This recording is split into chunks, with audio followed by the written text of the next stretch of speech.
Chapter 1. Dante, Afghanistan, 2002.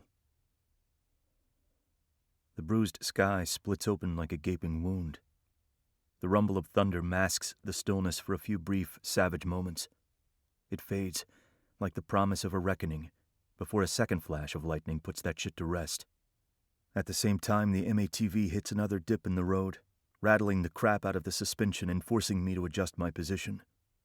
I take a swig from my canteen, my eyes fixed on the scorched horizon.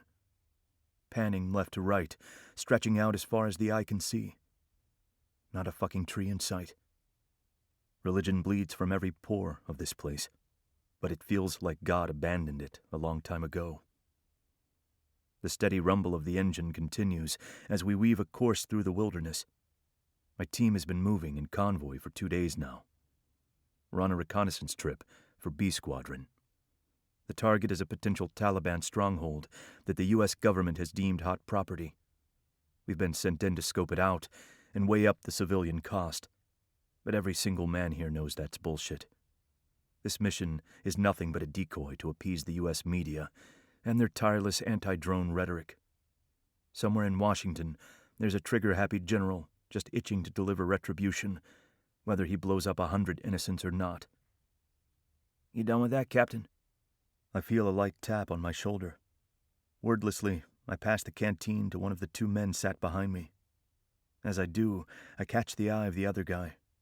Chilly gray blues slam into mine, and my eyebrows lift a notch. Pretty boy has some balls looking at me like that. He's a rookie, an unknown.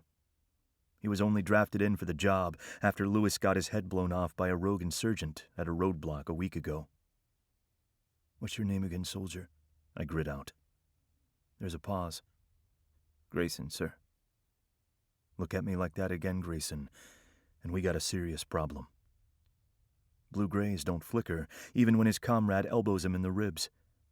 "Yes, sir," he mutters, refusing to lower his gaze. There's another pause. "I heard about you." "You heard shit." An uneasy silence settles over the vehicle. I have a reputation, and it's one that will continue long after I leave the U.S. military. I go where others fear to tread. I live my life so far on the edge, I'm already pitching into thin air, and I don't know the meaning of mercy. Even the president knows my name. It's a false fucking name, but still. Leaders only hear what they want to hear. My sergeant major's voice comes over the radio from the vehicle behind, slicing through the heavy atmosphere like a blade. 3 miles out, Captain. Dust storm incoming." "Roger that. Over." I rub my hand across my jaw. Is this the part where I feel apprehensive? Fuck that shit. I have the same numbness inside that I always do. The only time I feel is when I kill, when dark satisfaction furls around my soul like a thick, black smoke. I read an article once about people with the gift to see color in their emotions. I remember thinking at the time that it was a neat trick.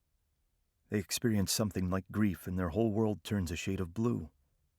If I had that ability, if I could span a lifetime, there would only be one color in my palette. Crimson. The same color that used to pour from my dead mother's mouth after my father's fists went to town on her.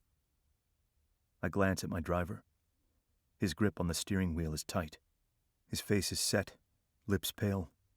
For those who can actually still feel the goddamn thing out here, there are 2 constants, fear and pain. I've seen grown men weep.